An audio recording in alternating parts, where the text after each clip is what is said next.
ॐ अस्य श्री दुर्गा कवचम्। प्रिय भक्तों, माँ भगवती दुर्गा जी का यह पावन कवच अत्यंत ही शक्तिशाली तथा साथ ही महाचमत्कारी है। दुर्गा कवच को देवी कवच भी कहा जाता है।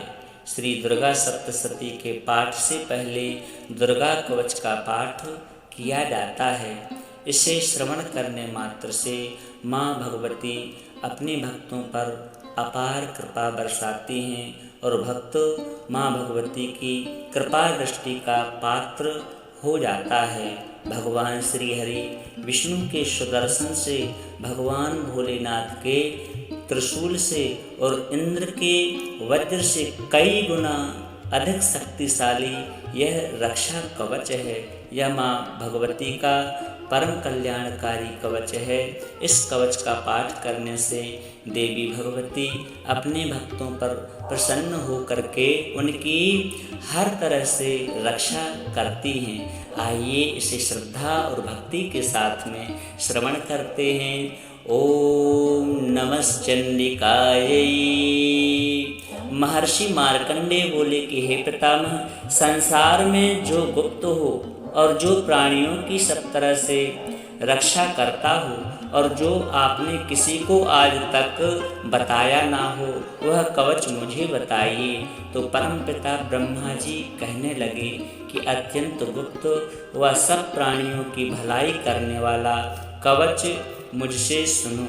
प्रथम शैलपुत्री, दूसरी ब्रह्मचारिणी, तीसरी चंद्रघंटा, चौथी कूष्मांडा, पांचवी स्कंद माता, छठी कात्यायनी, सातवीं कालरात्रि, आठवीं महागौरी तथा नवीं सिद्धिदात्री। यह देवी जी के 9 रूप हैं।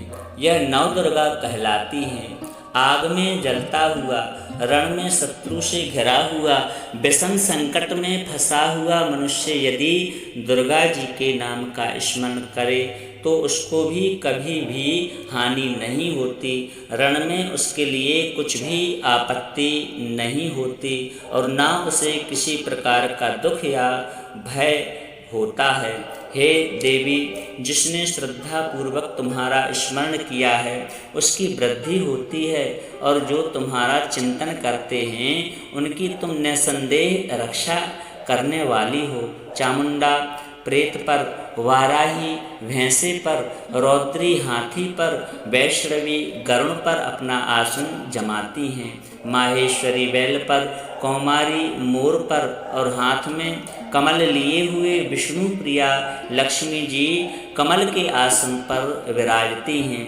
बैल पर बैठी हुई ईश्वरी देवी ने श्वेत रूप धारण कर रखा है और सब प्रकार के आभूषणों से विभूषित ब्राह्मी देवी हंस पर बैठती हैं और इस प्रकार यह सब देवियां सब प्रकार के योगों से युक्त और अनेक प्रकार के रत्न धारण किए हुए हैं। भक्तों की रक्षा के लिए संपूर्ण देवियां रथ में बैठी तथा क्रोध में भरी हुई दिखाई देती हैं तथा चक्र, गदा, शक्ति, हल और मूसल, खेटक और तोमर, परशु तथा पास, भाला और त्रिशूल एवं उत्तम सारंग आदि शस्त्रों को दैत्यों के नाश के लिए और भक्तों की रक्षा के लिए और देवताओं के कल्याण के लिए धारण किए हैं। हे महारौद्रे, अत्यंत घोर पराक्रमण, महान बल और महान उत्साह वाली देवी, तुमको मैं नमस्कार करता हूँ। हे देवी, तुम्हारा दर्शन दुर्लभ है तथा आप शत्रुओं के भय को बढ़ाने वाली हैं। हे जगदम्बिके, मेरी रक्षा करो। पूर्व दिशा में ऐन्द्री मेरी रक्षा करें, अग्नि कोण में अग्नि शक्ति, दक्षिण दिशा में वाराही देवी तथा नैऋत्य कोण में खड्गधारिणी देवी मेरी रक्षा करें। पश्चिम दिशा में वारुणी रक्षा करें, वायु कोण में मृगवाहिनी, उत्तर दिशा में कौमारी तथा ईशान कोण में शूलधारिणी देवी मेरी रक्षा करें। ब्रह्माणी ऊपर की ओर से मेरी रक्षा करें और वैष्णवी देवी नीचे की ओर से मेरी रक्षा करें। और इसी प्रकार शव पर बैठी चामुंडा देवी दसों दिशाओं से मेरी रक्षा करें। जया देवी आगे, विजया पीछे की ओर, अजिता बाईं ओर, अपराजिता दाहिनी ओर मेरी रक्षा करें। उद्योतनी देवी शिखा की रक्षा करें तथा उमा मेरे मस्तक पर विराजमान होकर मेरी रक्षा करें।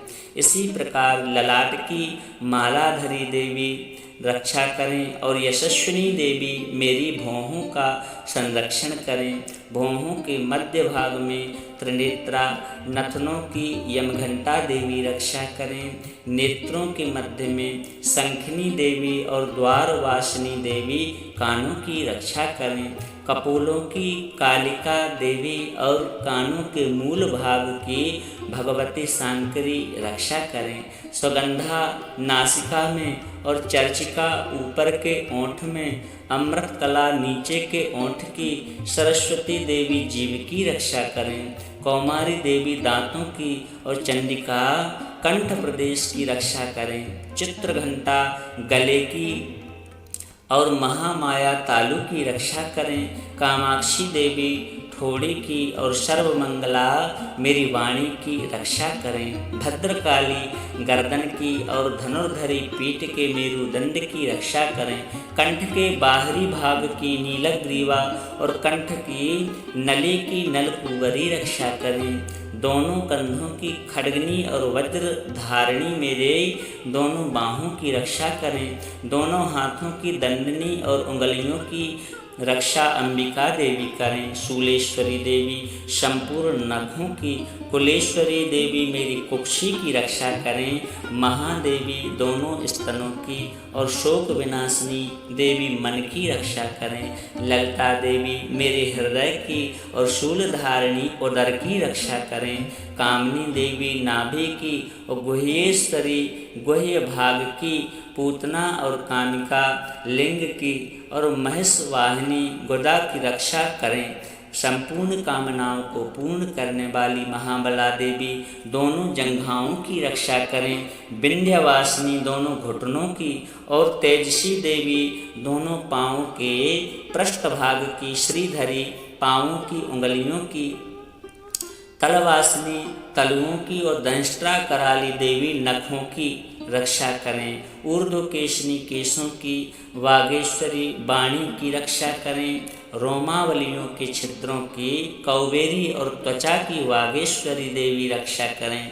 पार्वती देवी रक्त मज्जा वसा मांस हड्डी की रक्षा करें। आंतों की कालरात्रि देवी, पित्त की मुकुटेश्वरी देवी, परमावती कमलकुश की चूड़ामणि कफ की रक्षा करें। ज्वालामुखी नसों के जाल की रक्षा करें। अभेद्या देवी शरीर के सब जोड़ों की रक्षा करें। ब्रह्माणी मेरे वीर की, क्षत्रेश्वरी देवी छाया की तथा धर्मधारिणी देवी मेरे अहंकार, मन और बुद्धि की रक्षा करें। प्राण अपान, व्यान उदान और समान की वज्रहस्ता देवी रक्षा करें। कल्याण शोभना मेरे प्राणों की रक्षा करें। रस रूप गंध शब्द और स्पर्श इन विषयों का अनुभव करते समय योगिनी देवी मेरी रक्षा करें तथा सत्वगुण, रजोगुण और तमोगुण की रक्षा नारायणी देवी करें। आयु की रक्षा वाराही देवी करें। वैष्णवी धर्म की रक्षा करें तथा चक्रिणी मेरे यश कीर्ति, लक्ष्मी धन विद्या की रक्षा करें। इंद्राणी मेरे शरीर की रक्षा करें और हे चंडिके आप मेरे पशुओं की रक्षा करें। महालक्ष्मी मेरे पुत्रों की रक्षा करें और भैरवी मेरी पत्नी की रक्षा करें। राजा के दरबार में महालक्ष्मी तथा सब ओर व्याप्त रहने वाली विजया देवी चारों ओर से मेरी रक्षा करें। जो स्थान रक्षा से रहित हो और कवच में रह गया हो उसकी पापों का नाश करने वाली जयंती देवी रक्षा करें। आपका शुभ चाहने वाले मनुष्य को बिना कवच के एक पल भी नहीं रहना चाहिए, कहीं नहीं जाना चाहिए इस कवच के पाठ को श्रवण किए बिना, क्योंकि कवच रखने वाला मनुष्य जहाँ जहाँ भी जाता है वहाँ वहाँ उसे अवश्य धन लाभ होता है तथा विजय प्राप्त होती है। वह जिस अभीष्ट वस्तु की इच्छा करता है वह उसको इस कवच के प्रभाव से प्राप्त होती है और वह इसी संसार में महान ऐश्वर्य को प्राप्त होता है। कवचधारी मनुष्य निर्भय हो जाता है और वह तीनों लोकों में माननीय होता है। देवी का यह कवच देवताओं के लिए भी दुर्लभ है। जो प्रतिदिन नियम पूर्वक तीनों संध्याओं के समय श्रद्धा के साथ इस कवच का पाठ करता है या इसे श्रवण करता है उसे देव शक्ति प्राप्त होती है। वह तीनों लोकों को जीत सकता है तथा अकाल मृत्यु से रहित होकर 100 वर्षों तक जीवित रहता है। उसके चर्म रोग, विस्फोटक आदि समस्त व्याधियां समूल नष्ट हो जाती हैं और स्थावर जंगम तथा कृत्रिम विष दूर होकर उसका कोई असर नहीं होता तथा समस्त अभिचारक प्रयोग और इस तरह के जितने यंत्र मंत्र इत्यादि होते हैं इस कवच के हृदय में धारण करने पर नष्ट हो जाते हैं। इसके अतिरिक्त पृथ्वी पर विचरने वाले भूचर, नभचर, जलचर प्राणी, उपदेश मात्र से सिद्ध होने वाले निम्न कोटि के देवता, अपने जन्म के साथ प्रकट होने वाले देवता, कुल देवता, माला आदि डाकनी शाकनी, अंतरिक्ष में विचरने वाली अत्यंत बलवती भयानक डाकनियाँ, ग्रह भूत पिशाच, यक्ष गंधर्व राक्षस, ब्रह्म राक्षस, वेताल, कूष्मांड और भैरव आदि अनिष्टकारक देवता भी उस मनुष्य को जिसने कि अपने हृदय में यह कवच धारण किया हुआ है देखते ही भाग जाते हैं। इस कवच के धारण करने से मन और तेज बढ़ता है, मन पावन होता है, तेजस्वी मनुष्य होता है। जो मनुष्य इस कवच का पाठ करके उसके पश्चात सप्तशती चंडिका का पाठ करता है उसका यश जगत में विख्यात हो जाता है और जब तक वन पर्वत और काननादि इस भूमंडल पर हैं तब तक यहाँ पुत्र पौत्र आदि संतान परंपरा उसकी बनी रहती है। फिर देहांत होने पर ऐसा मनुष्य परम पद को प्राप्त होता है जो देवताओं के लिए भी दुर्लभ है और अंत में सुंदर रूप को धारण करके भगवान शंकर के साथ में आनंद करता हुआ परम मोक्ष को प्राप्त हो जाता है। इस प्रकार से माँ भगवती का यह पावन कवच पूर्ण होता है।